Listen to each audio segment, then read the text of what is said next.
Good evening, everyone. Make sure it's unmuted. It's unmuted. We're good. You sort of know what I'm going to say now. I'll start again. Good evening, everyone. And thank you for joining us tonight at this inaugural lecture. Welcome to those both in the room and joining us online. This is part of our 60th celebrations as a university, and I do hope that you all take a look at our fantastic programme of events happening on the Brunel Creates website. My name is Chris Cox. I'm Head of Arts and Humanities here at Brunel University of London. It's my pleasure to introduce tonight's lecture, given by Professor Mike Wayne.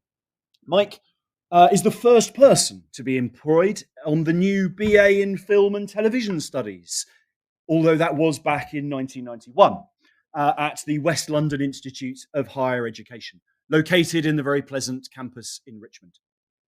The remit for that programme back then was to integrate the study of film and television with video production, something that seems almost second nature to us then, but was innovative back then. The West London Institute of Higher Education was absorbed into Brunel in the late 90s, and the staff relocated here to Uxbridge in the early noughties. The film and television programme here at Brunel still has its origins very much centred in that original programme. As well as helping to develop the undergraduate programme here at Brunel, Mike has run the MA in documentary filmmaking for 10 years and has taken over teaching and updating the MA in public relations.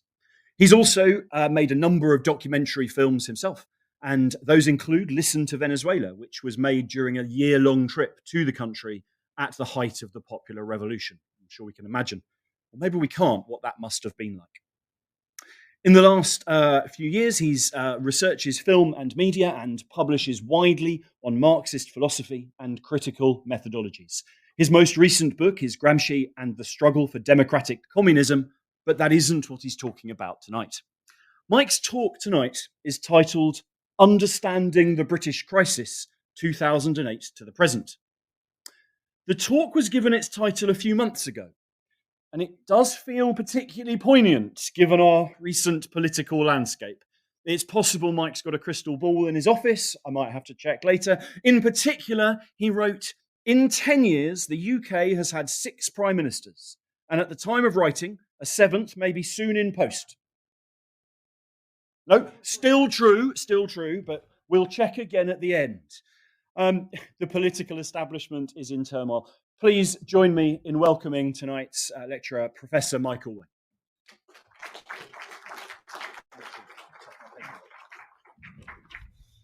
Thanks, Chris. You took one of my jokes, actually, about the check the phone. I keep checking. True. Okay, yeah, so understanding the British crisis. I think this it could only have been more timely if Keir Starmer had, in fact, resigned. But actually, the crisis today, that is, the crisis is long-standing. And if I'd asked for an inaugural professorial lecture back in 2009, when I actually became a professor, I would have been talking about the 2008 crisis, when the subprime housing market in America turned out to be even more subprime than most people realized. Of course, the international crash. Can you hear me okay, by the way? Yeah. Of course, the international crash, and it's really marks. It's still there in the title of today's talk, 17 years later, because that really marks an inflection point. Really, the UK economy has never recovered from that moment. So we've been in a kind of stasis.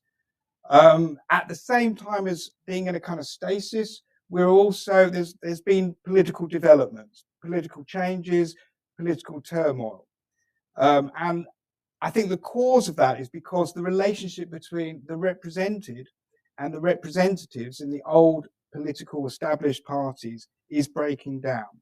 We can capture a kind of flavour of that by just recapping some of the trials and tribulations of 6 British prime ministers in the last 10 years.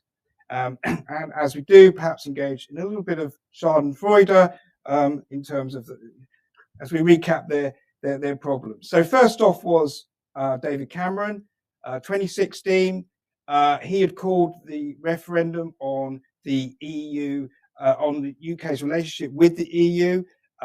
he backed Remain. As we all know, Remain lost, and he exited Downing Street shortly after. Then he was followed by Theresa May, whose tenure ended in tears when she couldn't reconcile the warring factions within the Conservative Party over exactly how the UK should leave the EU. Next up was Boris Johnson, who was triumphant in 2019 at the general election, but 3 years later resigned when it seems like there was more partying going on than governance in Downing Street during the COVID years. Next up was Liz Truss, who famously lasted only as long as the shelf life of a lettuce, 44 days. And then followed by Rishi Sunak, doomed attempt to kind of turn the fortunes round, ending in 2024. All those different leaderships, the oscillations are telling us that something is happening in the political culture of conservatism. Then Keir Starmer, triumphant in 2024, undergoes an incredibly rapid decay in reputation and fortunes. And well, we know where he is now. And I think that tells us that his attempt to kind of recreate a sort of 2.0 new Labour also is, not really going to cut it in the present situation. While we've got sort of pictures of the press up there, it's worth just commenting on press performance. The ideal of the press is their ideal sort of public function is to try and help people understand what are the causal forces at work in their environment, what might be any negative consequences of those causal forces, and promote a debate about trying to remedy those detrimental negative consequences. But unfortunately, that's very far from the way the press actually functions. Instead, we get an obsession around personalities. We get a kind of hysterical inflation of the symbols of national identity, national belonging, and national borders. We get a lot of displacement activity, blaming and scapegoating other entirely innocent constituencies, often refugees and immigrants. And all of this rests on a kind of structural inability to address what the key causal factors are in the crisis. So what might those be?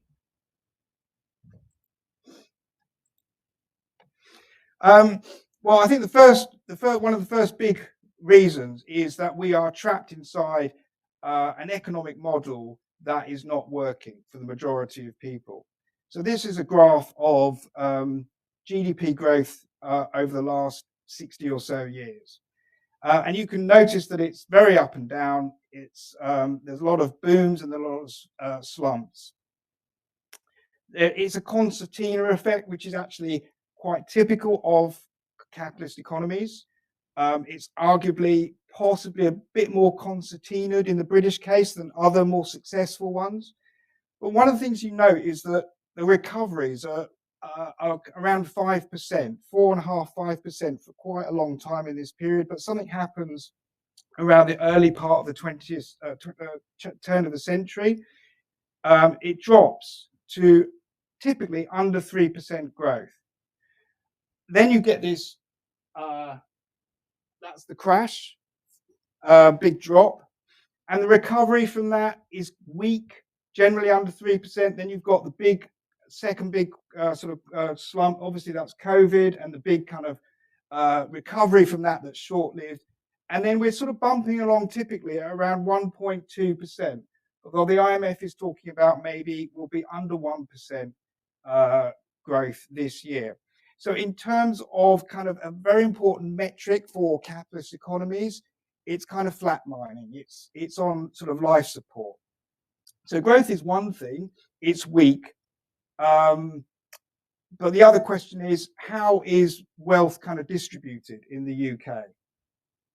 Well, the answer is badly. And I mean, this is a very long graph, and I'm not going to be talking over 700 years, you'll be pleased to know.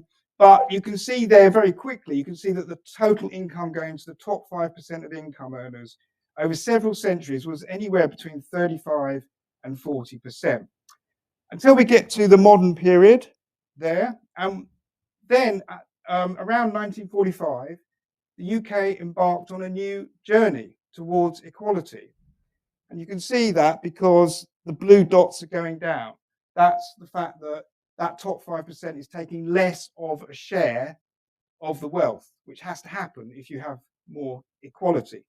And it's going down and down and down until quite a sort of precise date, 1979, when Margaret Thatcher is elected as the leader of the Conservative Party, Prime Minister. And then you can see an almost immediate reverse. So the distribution of wealth starts going from the rest back up to the rich. And we are now where we are. We're a fifth of people in this country in poverty. That's about 14 million people. That's quite a lot of hungry children. About a fifth of that fifth are actually in work and in poverty. And of course, beyond those people who qualify as being classified in poverty, there are many, many more also who are just struggling. That's income inequality. If I was looking at, or if we were looking at wealth inequality, it would be even worse, because wealth inequality includes property, and it includes stocks and shares and things like that. So I just want to zero in on this blue line down, this period down here where the equality starts to kick in and then it reverses. So this period is very typically known as the first period. The journey towards equality is very typically known as a period called social democracy, which has a number of policy sort of what's the word? A number of policies that are associated with it, including redistributive tax regimes, a goal towards full employment, public investment, nationalized industries, a welfare state that provides socialized services and benefits across a range of things: health, housing, unemployment benefit, pensions, and so on, and strong trade unions. Then the period that kicks in after, from 79 onwards, the period where wealth starts to be redistributed from the rest back up to the rich. In the kind of academic literature, it's called economic liberalism or neoliberalism. It's interesting that neoliberalism as a word doesn't have much popular currency. It's not a word that people sort of are generally very familiar with. And that's quite interesting. Again, that's another sign of a sort of failure of media performance, really, because it's a word that captures the world that we live in. But if you don't have a word that kind of captures the world you live in, you can't understand it. You can't analyze. Well, you can maybe understand it in some ways, but you can't really analyze it and critique it unless you can label it. So missing that word, I think, is quite important. It's got a range of policies associated with it: tax cuts for the wealthy, corporation tax slashed, an orientation towards finance capitalism, which is short-term, asset stripping, leaning towards lending and speculation. Landlords and property become important, privatizations, PFIs, which I'll come back to, and so on and so forth. Now, it's quite obvious that these two periods, the period of social democracy is the period that was most beneficial to the majority of people. The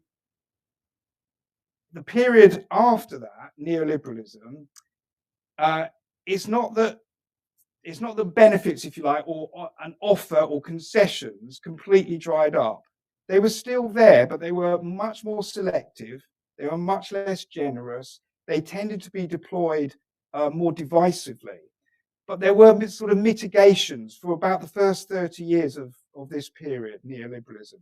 Mitigations that didn't actually stop that upward flow of wealth from the rest to the rich. But there was something there around which political parties could make an offer to people and win their consent to govern. That kind of stops after 2008. And that's the period where we start sort of gently, and then not so gently, entering the sort of crisis phase.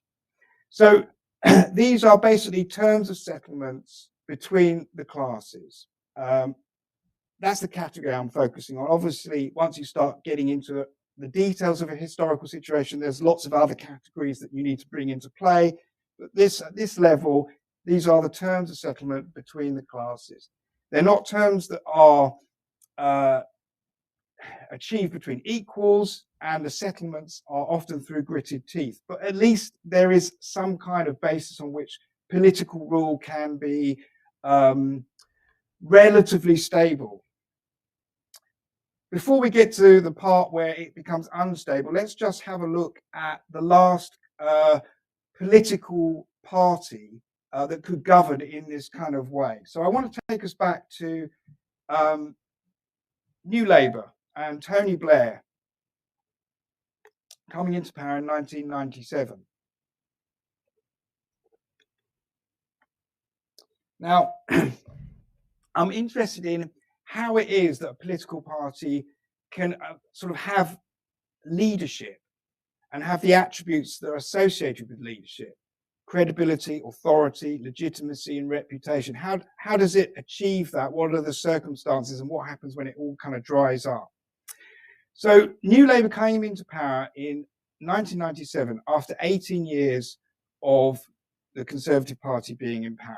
And in that 18 years, they really established neoliberalism, embedded it in the state, across the mainstream political parties, in the media. They were early cheerleaders. Obviously, business was on board, and more and more radiating out into various parts of civil society, including the universities. So New Labour came in, and they were fully aligned with this neoliberal agenda, the one I've just been talking about right there. But they offered a different political, cultural repertoire of neoliberalism. And certainly it was one more attuned to the sentiments of the majority of the population. And they could occupy the ground that was opened up by the implosion of the Conservative Party's kind of rule. And it imploded because it was a very contradictory project. On the one hand, it was they were fully committed to a vision of free market capitalism. That, though, was combined with, if you like, some very traditional conservative Tory values, and those don't necessarily fit together. So, for example, capitalism is very multicultural, very cosmopolitan. Marx talked about this in the 1848 Communist Manifesto. But the Conservative Party, or conservative culture, let me put it that way, tends to be, and historically has been, happier with cultural homogeneity and similarity, and finding cultural difference quite a difficult thing to negotiate. So it was trying to bolt together two different things there. Capitalism is incredibly revolutionary in its own way. Technical changes all the time, social, cultural changes all the time, which would, the Conservative Party under Thatcher embraced, but at the same time, they have these investments in the past and in tradition. So another difficult thing to kind of juggle. The Conservative Party had to embrace meritocracy, the idea that wherever you come from, you can make it if you have the talent and the hard work. But at the same time, some very traditional Tory investments continued in hierarchy and privilege as a sign of natural leadership qualities. So New Labour could come in and it could embrace all these things much more confidently. It could embrace multicultural capitalism without the contradictions. It could embrace modernity and change without worrying about the past. It could embrace meritocracy much more convincingly than the Conservatives could. And then there was what was happening to the union. Formerly, the Conservative Party and conservative culture is, a stalwart defender of the British Union, of a certain version with, the centralised state and Westminster as supreme. But actually, conservatism was really shrinking its support base to the south of England in this time. And as a result, it was being pushed out of Scotland, election after election. And in 1997, they were wiped out in Scotland. They had no answer to that. But New Labour could come in and they had an answer: devolution. And above all, the really big contradiction for the Conservative Party was that, of course, they're completely committed to capitalism. But capitalism is an international force, and its development was sort of encouraging supranational governance mechanism, the whole project over on the European continent, monetary political union. And the Conservative Party didn't know how to respond to that because they were very invested in the nation and nationalism. So all these things tore the Conservative Party apart, but that in particular, it wrecked the Conservative Party in the 90s. And of course, when they came back in power, gradually it ended up wrecking them again. So this is the situation New Labour enters into. It can command the political scene because of these problems.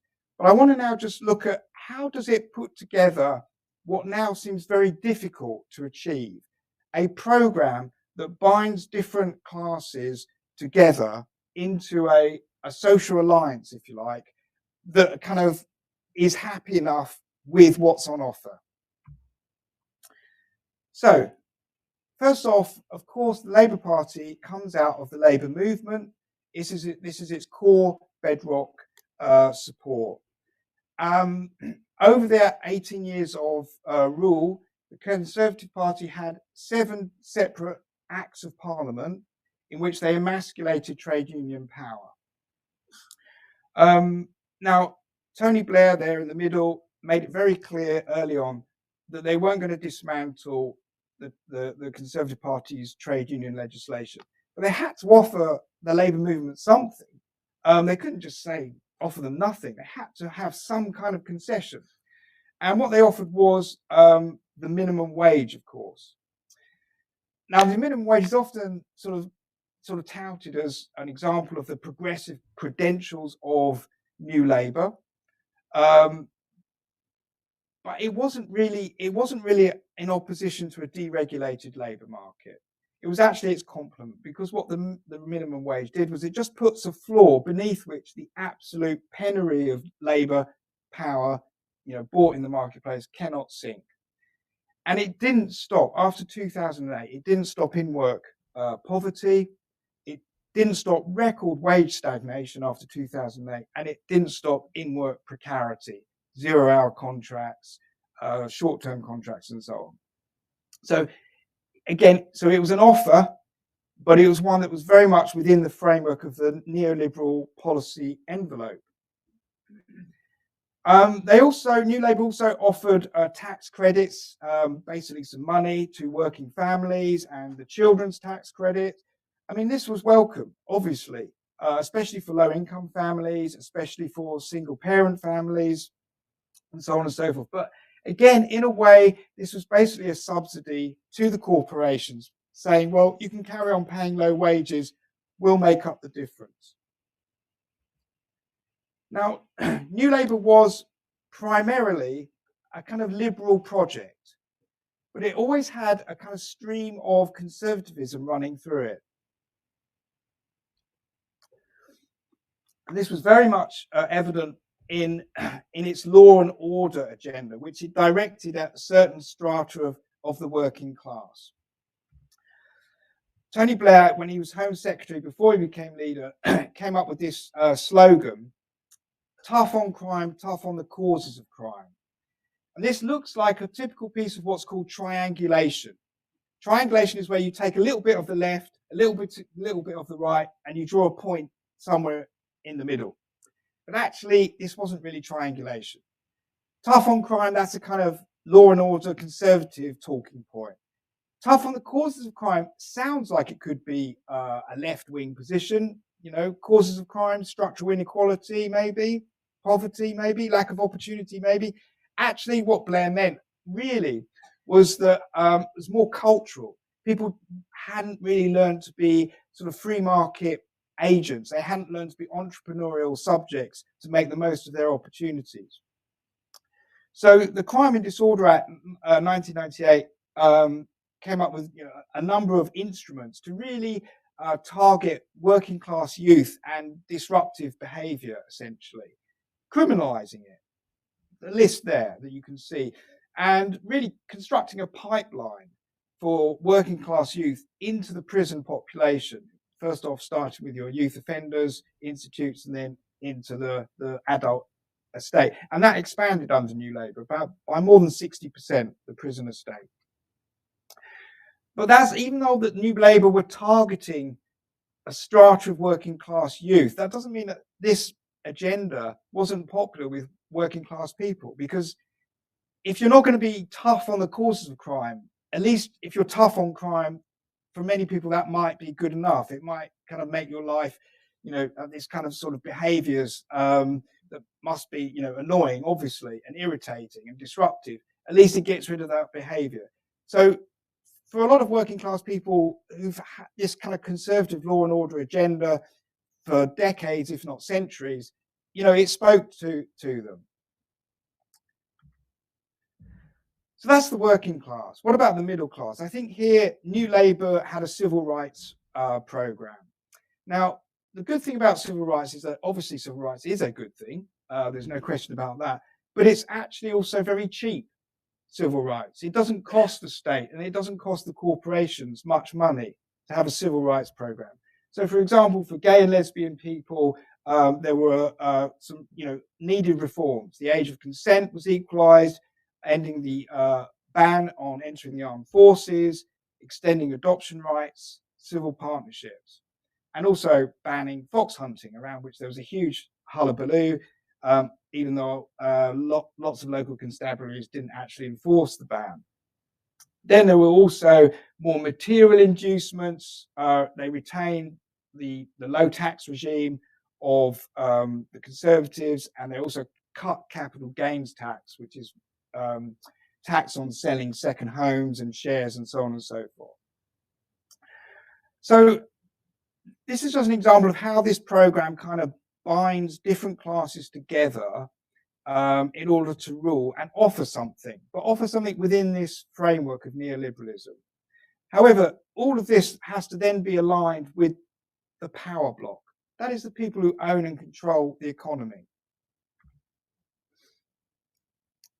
So here's Gordon Brown. He was the Chancellor of the Exchequer until 2007, when he became the Prime Minister, until the election in 2010. He's talking to the city bigwigs there at the Lord Mayor's banquet. Now, Gordon Brown was obsessed with winning the credibility of the city. And what that meant was making sure that he always signalled to the city that he would never use the government's discretionary powers to tread on their toes. And it's worth comparing, actually, that legislative law and order programme that was directed at working class youth. Compare that with the light touch, self-regulation stance towards the city. The policies of things like the Bank of England was made independent. And then you had the PFIs, the private finance initiatives. This was a great sort of accounting wheeze. So New Labour came in and said, well, look, we cannot afford to build hospitals and schools that we need. We don't want to borrow government money because that would break the rules that we ourselves have set. It's a kind of circular argument. So what we're going to do is we're going to invite the private sector to build the schools and hospitals, and then we will pay the private sector back over 25 years, 30 years, like a mortgage. The only problem with that was that about £60 billion worth of stuff was built using PFIs, but it cost the taxpayer between 180 and 200 billion pounds. Far, far more expensive than if the government had just borrowed it, as per usual. But of course, the PFIs was, the city loved that. It was credible for the city. New Labour continues the Thatcherite programme of opening up the economy to what I would call international capitalist predation. So corporations, private equity funds, short-term investments, really, mostly short-term investments where they own stuff that's part of a small part of their portfolios that have investments all over the world, and they're not really committed to it. They make some money and then they pull out. So you've got a continual kind of asset stripping economy where jobs are lost, skills are lost, intellectual property is lost, tax obligations are offshored. No sector was deemed to be critical enough to be in the public interest to be publicly owned and publicly operated. So you've got the gas, electricity, water, all owned by companies from all over the world, and the whole thing overseen by regulators that are captured by the industry that they're supposed to be regulating. I mean, the water industry is the prime example, but that's just a symptom of something that's across the board. New Labour did nothing to address the historic low investment in productivity raising sectors. The UK has terrible productivity, which is bad if you're in a sort of sea of capitalist competition. And that's been a very long historic problem.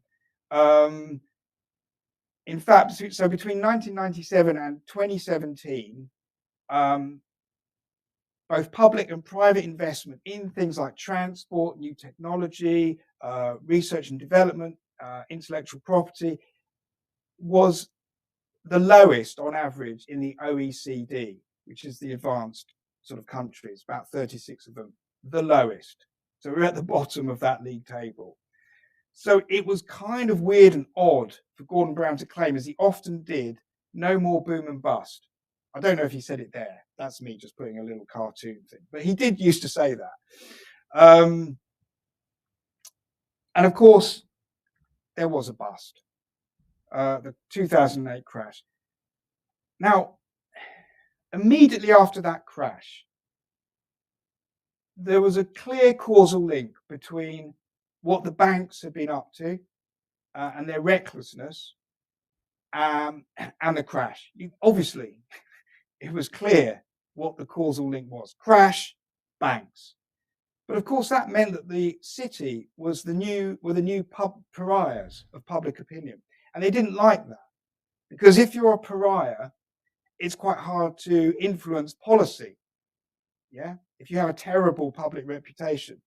So quite quickly, a new narrative emerged, and it was pushed by the city and their friends in the media and by the Conservative Party and the Liberal Democrats, and Gordon Brown hardly pushed back on it at all because it would have meant having a fight with his city friends.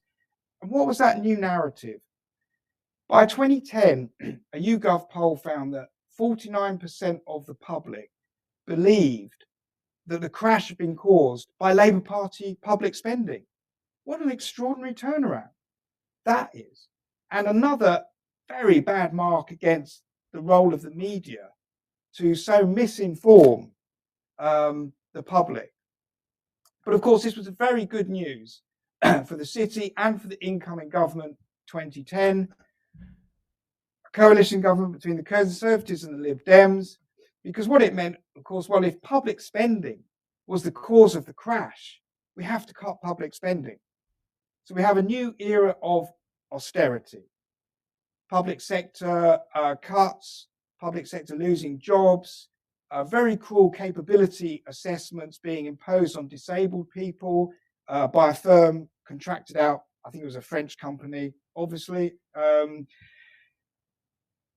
this all hit the North much more than the South, because the North is more dependent on public services and public benefits than the South. So who was the major beneficiary of this period of austerity? Well, a former trader on the London Metal Exchange and leader of UKIP, United Kingdom Independence Party, that was campaigning for Britain to leave the EU. Now, you can see here that in 2009, UKIP in the European parliamentary elections won 13 seats on 16% of the vote. 5 years later, 4 years into austerity, big jump, 24 seats, 27% of the vote, beating Labour into third place. And what we see here is, well, one of the things we see is that conservatism as a political culture now has two parties fighting to be the dominant party of conservatism. And that scared the daylights out of the Conservative Party. We also see here and further evidence that the old two-party monopoly on the political scene, Conservatives and Labour, was really starting to break down. The Lib Dems had done well in 2010 and they entered the coalition government. More significantly, I think the SNP had conquered the Holyrood Parliament in Scotland in 2011. And here was UKIP. So it's the whole thing is starting, that monopoly is starting to break down. Why did this strand of conservatism, formerly quite marginal, but starting now to become ascendant because it could attract a popular base, because I would argue because of austerity was seeding the ground for their messaging. Why was that strand of conservatism so hostile to the EU? Well, I think this is the only concept I'm going to throw at you, hegemony. It means it's a fancy word for moral and political leadership. Moral and political leadership in crisis in this period.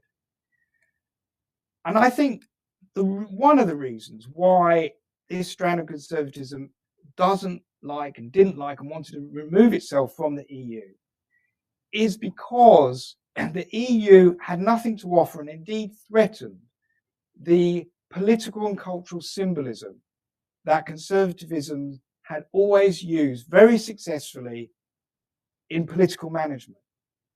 Because if they looked out across the channel to the EU, what did they see? They saw institutions that offered them nothing, really. I mean, what does the European Council, the Council of Ministers, the European Central Bank, the European Parliament, the European Commission, and the European Court of Human Rights, what does that have to offer conservatism, really, in terms of kind of symbols of national identity, which they plug into? They're very recent, many of them. They feel very technocratic. There's no history there. There's no grandeur.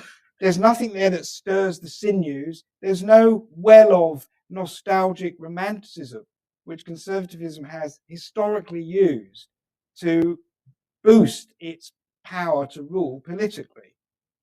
And the fact that the EU was as neoliberal as our governments were was no compensation.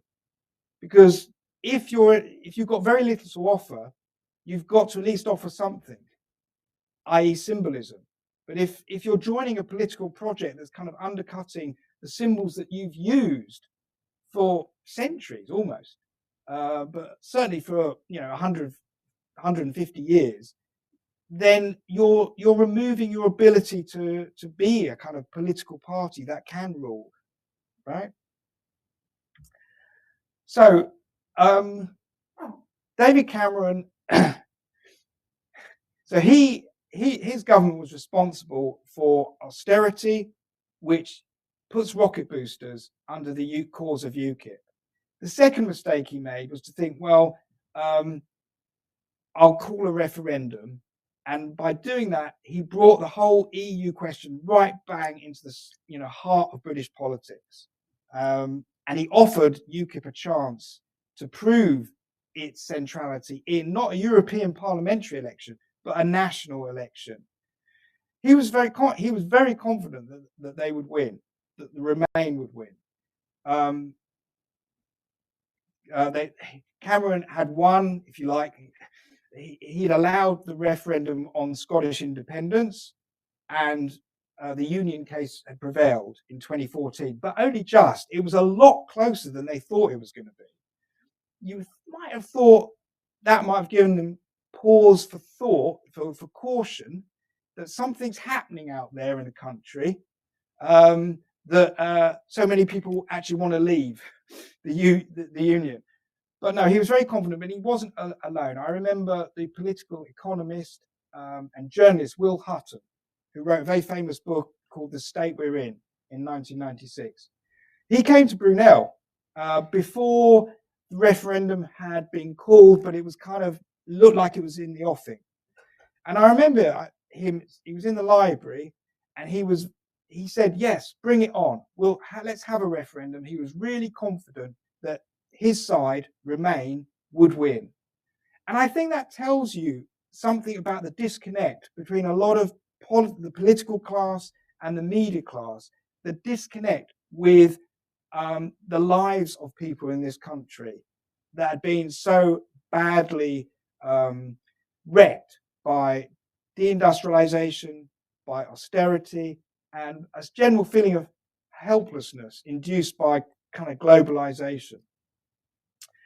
So Leave won, and Leave was sort of led by UKIP and also the sort of anti-EU wing of the Conservative Party, which obviously was growing in influence within the Conservative Party. Now, let's have a look at the electoral coalition on that EU referendum, because it's really important. It's a bit of an extraordinary coalition, because what it did was it combined the resource-rich South with the resource-depleted North.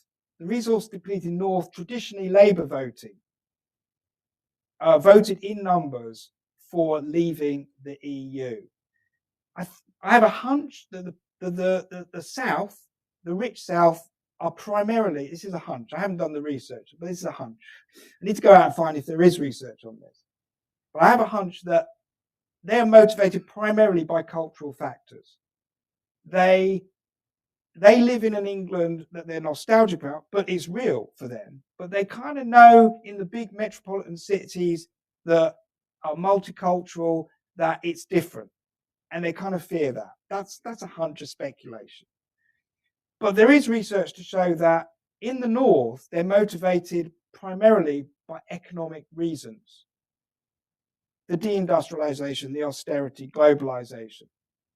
But, although they are motivated by those economic grievances, the right was able to deflect those grievances into a more cultural framework. Again, it's that cultural framework of national belonging, national identity, national borders. So a very, very selective sort of debate around sovereignty vis-a-vis the EU. Essentially a very conservative defence of the British state and British political institutions. One reason why they were able to win that leadership, if you like, of the cause of the North and push it in a direction that was good for them, and part of that was to filter out a lot of the anti-capitalist sentiments that you could hear swimming around in sort of anti-global kind of sort of language on social media, for example. That all got filtered out. It was only about the movement of people. Nothing else was really a problem with the EU. Not the movement of capital or goods. That was fine. It's just the movement of people.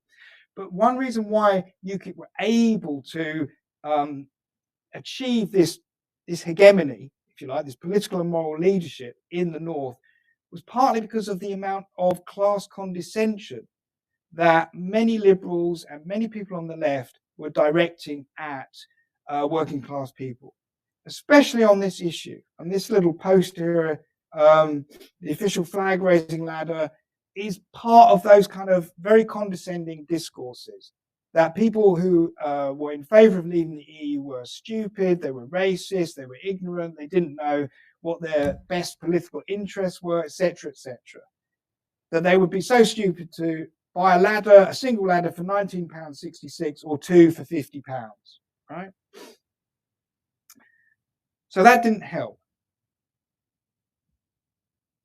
Well, the Conservative Party looked at that coalition, that electoral coalition, and they thought, well, if it can be won for an EU referendum, why can't that electoral coalition be won in a general election? And that's exactly what Theresa May tried to do in 2017. That was her objective. It was blocked for two reasons. First of all, Labour under Corbyn at that time accepted the outcome of the referendum. Secondly, Labour offered what had not been offered for 30 or more years, offered the electorate a modest social democratic programme, which was popular. It wasn't decisively popular, but 12.9 million people voted for Labour in that election. 13.6 million voted for the Tories, but she lost David Cameron's, the majority that had been bequeathed to her from David Cameron's 2015 election victory. She lost it.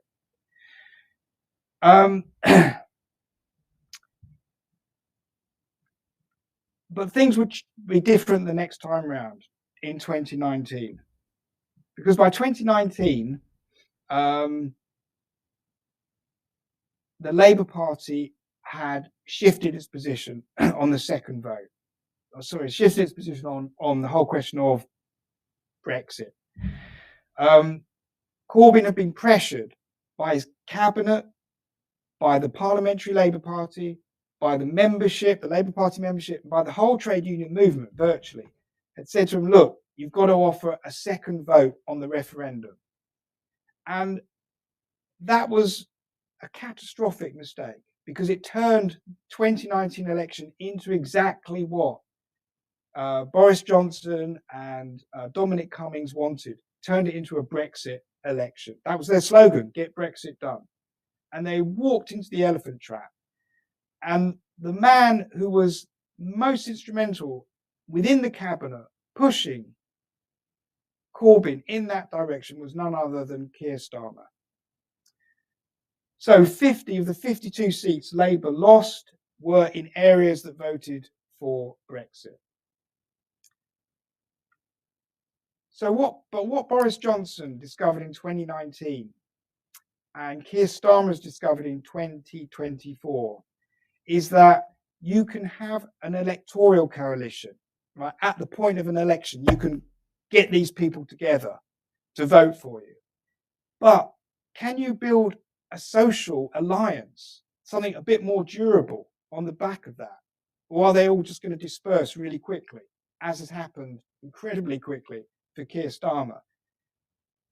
But to do that, to build a social alliance, you have to have a program that offers people something. Anything. It could be quite small. But we're actually in territory where the power bloc has contracted to a very, very small base, basically itself. And it can't offer to anyone outside that base really anything. And it's that, for that reason, we are in the kind of turbulent situation we're in, where political parties, they may win an election, but they cannot cement that coalition into something more durable and permanent. And they cannot, because they're not really offering anything, nothing substantive. It'll be vacuous. Change, that was on the manifesto of the new Labour Party, in 2024, change. But nothing was going to change, because they're locked into this policy framework. So we have two choices, I think. We either formulate and fight for a rational, critical alternative, which has some kind of project of equality at its heart and a redistribution of wealth from the rich back to the rest, or we stay within this framework, this policy framework. And if we stay within it, I think what's going to happen is our politics is going to become more and more irrational, and the consequences are going to become more and more cataclysmic for us. Sorry to end on a pessimistic note. That's it.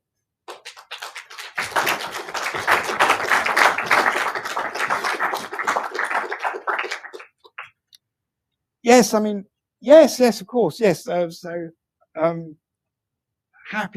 would love to take questions. Yes.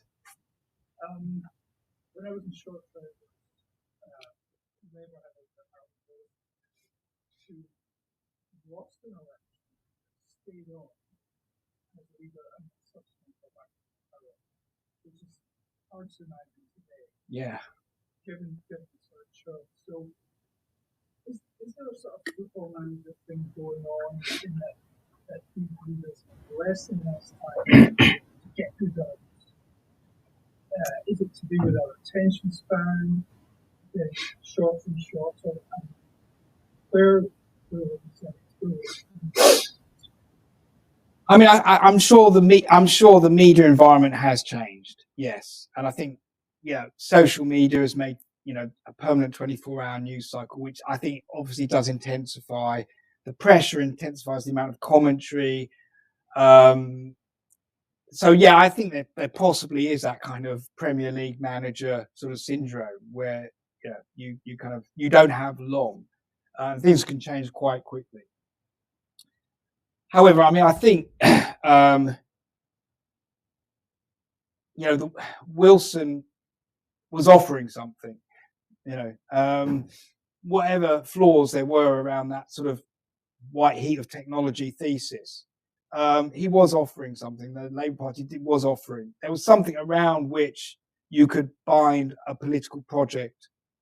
But my argument is that the reason why it's so turbulent now, yes, of course, the media environment is a lot more febrile, but I think the problems are more fundamental. They just don't have much to offer. Yeah.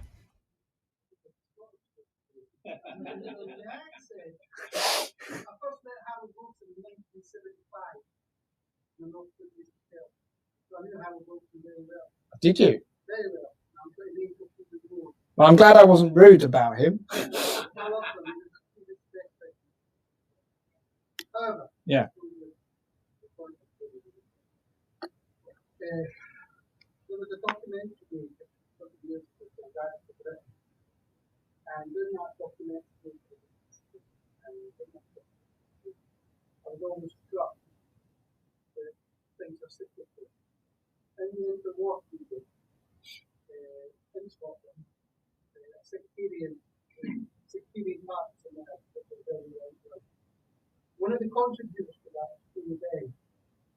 So they got this address to point of the area. And I'll say it on the script.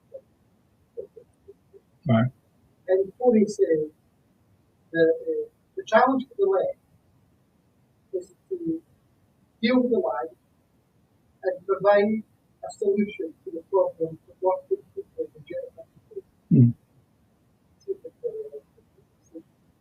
There's another letter which I have already read this which Tony says, I want to finish it.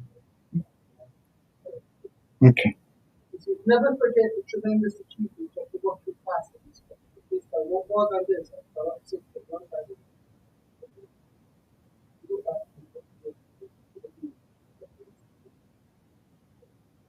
the point I'm going to say, I'll give you a piece. Now we see that Farage only collapsed to Marx. Marx talks about the Manchester School, capricious capitalists who are devoid, what you can tap in instinctively into working class agenda. And that's what Farage has done. But remember, if you look at history, these parties collapsed, but they thrived. If the left provided the solution to the problem. They've done it before, they did it. Remember, No, that's a good corrective to my rather downbeat ending, and necessary. Thank you. Yeah. Over time, when more analysis gets done on a particular area of politics or changes or economy, the thoughts of the cause, effects, and the blame varies slightly. Now, at the moment, if I may put it into today's context a bit, Keir Starmer, he's got most of the Labour Party against him. He's got all the other political parties against him. There's a situation of global economy that's changing against him as well. And obviously, the public opinion is he's to blame. So, looking back in history as you have, and you've seen possibly changes of opinion in all of that, how much do you think the realisation will be there and the opinion will change when they do much thorough analytical analysis of it, rather than just the media that's just out for money gain? Where do you think the blame might shift? Do you think it could shift to saying, actually, it wasn't all his fault? Do you think that's possible? I think that, well, first of all, I don't think the entire Labour Party is against him. I think they're worried now, and I've listened to some MPs on the radio, and you can hear the fear and anxiety in their voice. What are they fearing? What are they anxious about? Well, it's not so much their constituents. They're worried about their own jobs. You can really hear it in their voices, right? So now they are worried about, they're not, the support is crumbling away. Not because they're particularly ideologically opposed to Keir Starmer, but because they just think he's not going to be effective.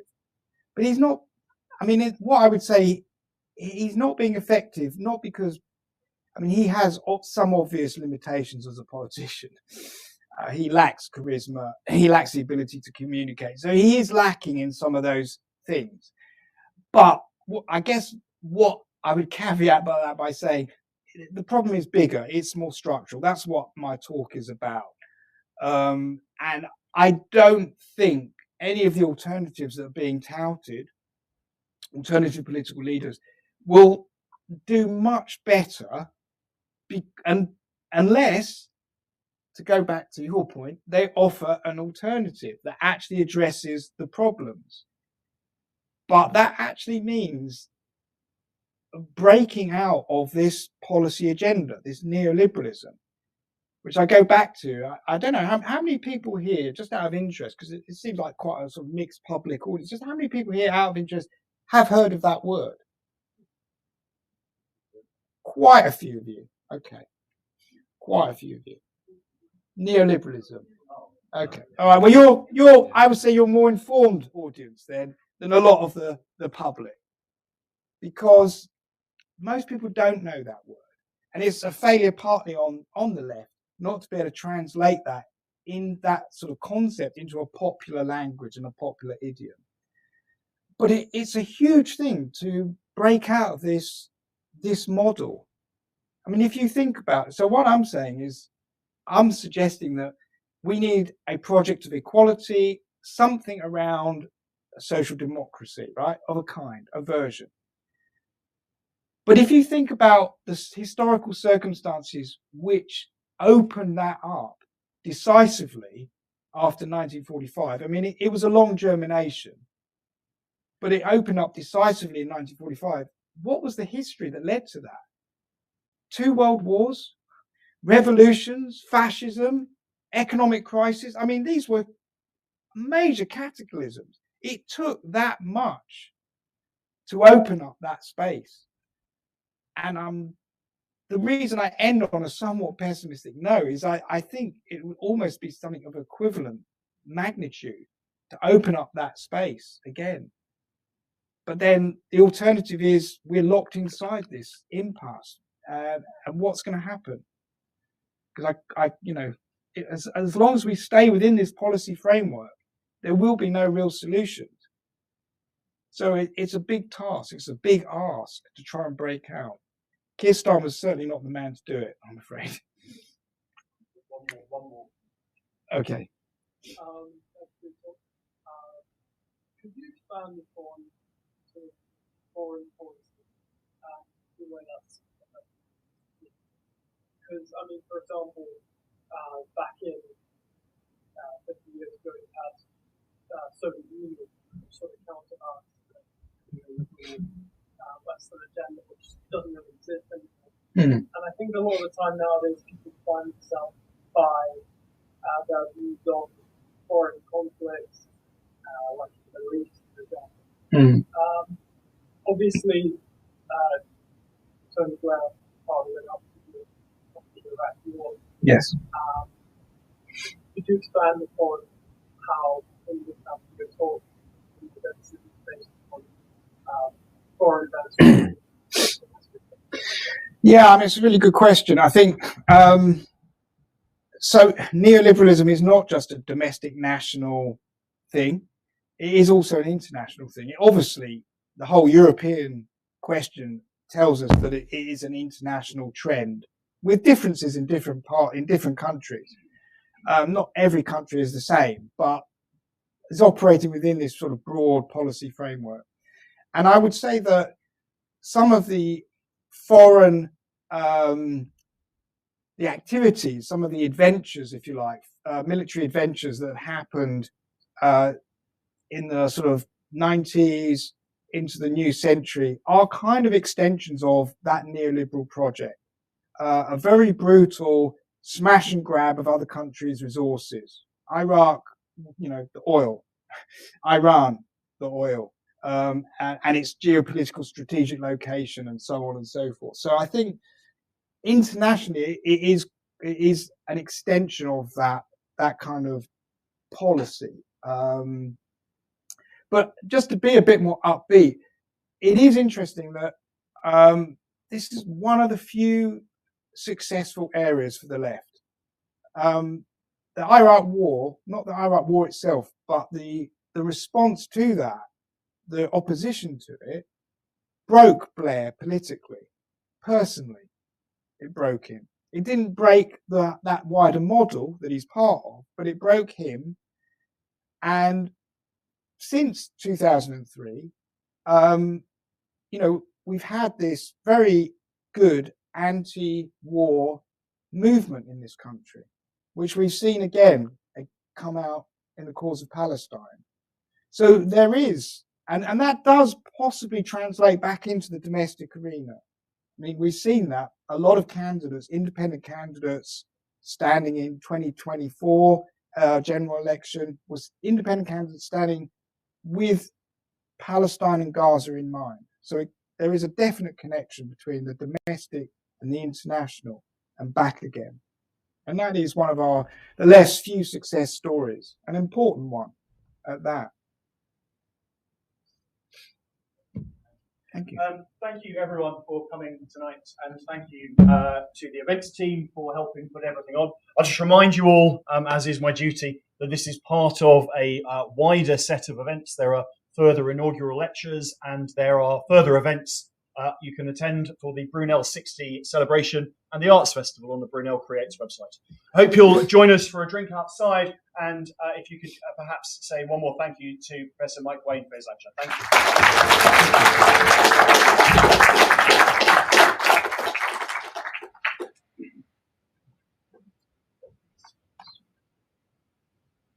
Sorry.